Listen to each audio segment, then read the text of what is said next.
The Newsday continues here on One News Now. I'm Charles Lejano.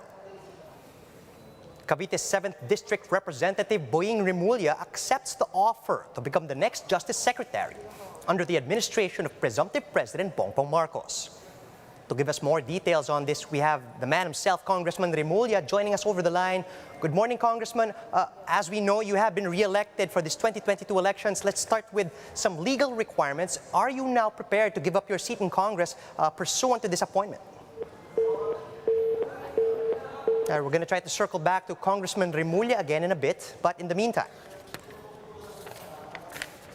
the Health Department has detected the Omicron BA.4 subvariant in the country. The DOH says the first BA.4 case in the country is a Filipino citizen who flew in from the Middle East last May 4. He was asymptomatic, and the European CDC says this Omicron subvariant is a variant of concern because of its faster transmission rate. However, the National Task Force Against COVID-19 assures the public that the Philippines has enough supplies of second booster doses to keep the country protected from COVID-19 and its variants. Meron tayong ample supply.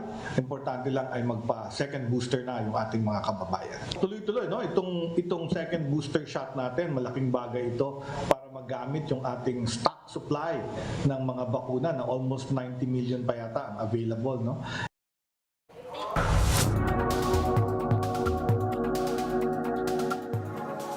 Davos is back. To get a glimpse at what the annual World Economic Forum and why this meeting is so unique, let's watch this. Davos is back. This quaint town in the Swiss Alps is normally home to just 11,000 people. But for 1 week every year, it attracts some of the richest, most powerful individuals in the world for Davos. That's shorthand for the World Economic Forum. Now, the conversations happening here help shape policy, business decisions, and international affairs around the globe. Representatives from over 100 countries attend, and by the way, it's all invite only. In 2021, Davos was canceled due to COVID-19, and despite a scheduled return for January of this year, the in-person gathering was postponed again due to the spread of the Omicron variant. So that means this is going to be the first summer Davos ever. All right, so the goal of the event, it's to improve and debate the state of the world, whether that's the pandemic, globalization, or more recently, the horrifying impact of climate change. But critics say it's actually just a club for elites. At the last gathering back in 2020, a whopping 100 of the billionaires tracked by Bloomberg were scheduled to attend, and their total net worth about $500 billion. Climate activists like Greta Thunberg say that some attendees are actively worsening the problems that they talk about at the event. I wonder, what will you tell your children was the reason to fail and leave them facing a climate chaos that you knowingly brought upon them? But still, meaningful change has come from the forum.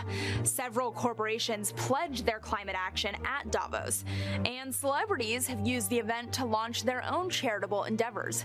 Back in 2006, Bono launched Product Red at Davos, which raises money for the Global Fund to fight AIDS, tuberculosis, and malaria.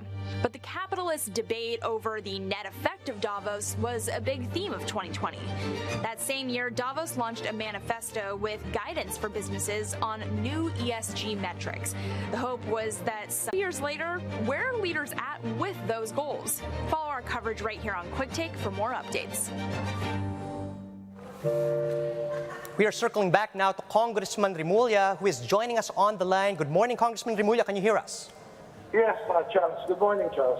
All right, Congressman, you've been re-elected in this 2022 elections as you ran unopposed. And as we know, you have to give up your seat in Congress as you assume the DOJ post. Are you prepared now to do this? Well, in terms of the offer,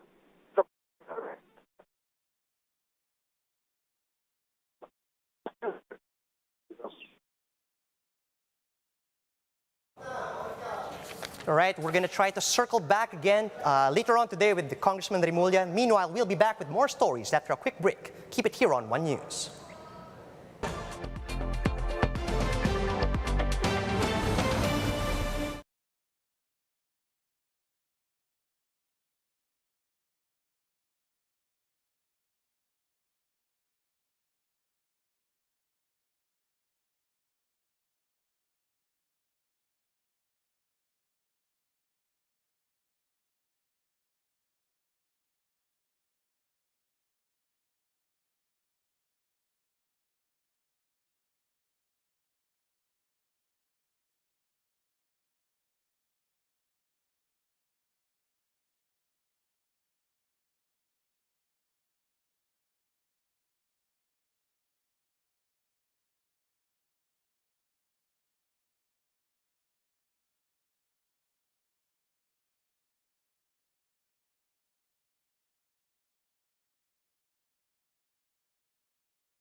You're still watching One News Now. I'm Charles Lejano. Congress will soon convene as the National Board of Canvassers for the two highest posts in the country. To tell us how the preparations at the lower house are going, we have Marian Enriquez on the line. She's reporting to us from Batasan in Quezon City. Good afternoon. Marian, what do you have for us? Yes, Charles, the House of Representatives will resume its regular session this afternoon. A break for resolution convening Congress to a joint session and act as canvassers or NBOC for the two highest elected posts in the country. House Speaker Lord Alan Velasco earlier said that the canvassing of votes and winners in the presidential and vice presidential will be, quote, expeditious, transparent, and credible. Velasco said that the vote canvassing will proceed despite a pending disqualification against presidential bid Ferdinand Marcos Jr. before the Supreme Court. About 167 ballot boxes containing certificates of canvass and 441 ballot boxes of election returns have arrived at the Batasan Pambansa earlier this morning. Tomorrow, May 24 at 10 a.m., will convene and hold joint canvassing of votes. The Congress is scheduled to proclaim the duly elected president and vice president on Friday, May 27. Charles? Thanks for that update, Maan. That was Marian Enriquez on the line reporting to us from Quezon City. A social enterprise launches the Box All You Can event in Metro Manila, allowing participants to take home as many fruits and vegetables that they can fit in a box for a fixed price. This initiative helps struggling farmers who are affected by the pandemic and the rising prices of fuel. Laila Pangilinan with the story. The nonprofit organization and social enterprise Rural Rising Philippines is again running their Box All You Can Fruits and Vegetables event. In a bid to help distressed farmers in rural areas, the group purchased 30 tons of produce at the right price and transported them to Metro Manila. The fruits and vegetables were up for grabs at the UP Town Center in Quezon City. Yeah, and we have more vegetables and a wider variety. Emphasis pa rin ng quality on helping. We're very happy for the farmers. They're now able to really access a prime market for their produce. Box All You Can is a gamified version of shopping. Shoppers are given empty 14 by 14 boxes and at the sound of a buzzer, they are allowed into an area filled with a wide variety of first-class rescue vegetables. They are given 10 minutes to fill their boxes to the brim with all the fruits and vegetables they can fit in. At the sound of the buzzer, they must exit the area, going home with boxes filled with vegetables. A Box All You Can costs 699 pesos. The same produce, if purchased from the supermarket and regular outlets, will easily cost twice or thrice that amount. Kasi ang dami nating food waste, so dapat iwasan natin yun. So maganda na binibili natin yung mga hindi nabibili na galing sa farmers sa Pilipinas. Napakasaya pag makatulong ka sa kapwa mo, mas maganda kasi yung sariling atin na kailang tulungan tayo. One of the stars of this event is the Guimaras mango, known to be one of the sweetest in the world. For the first time, Guimaras mangoes, nag-rescue tayo, tumawid siya galing Guimaras. Then we're going as far away na. All proceeds from this activity will go to the farmers, but the group says they also have other beneficiaries here in Metro Manila. In fact, we actually got more sales dun sa mga box na binili para ipamigay sa mga UP Eco drivers, TODA, mga nasunugan. However, the founders of Rural Rising PH are worried of the Agriculture Department's forecast of a possible food shortage. Nakikita namin yung trend na kumukonti ang production ngayon. Yes. Hindi ko alam kung anong alarming, kung yung overproduction or underproduction. Kasi ibig sabihin nun, baka mamaya dumating panahon wala na tayong makain. The nonprofit social enterprise will soon be opening a rescue kitchen where produce unpurchased at the event will be cooked for mall workers or for feeding programs. For News 5, Laila Pangilinan, we are One News. And those are the top stories at this hour. Join us later at 2 p.m. as we continue to monitor the day's biggest stories. You can also catch One News on Signal Play. Register for a free account at www.signalplay.com so you can stream One News live anytime, anywhere. I'm Charles Lejano. Mask on, wash hands, and stay safe, Philippines. We are One News.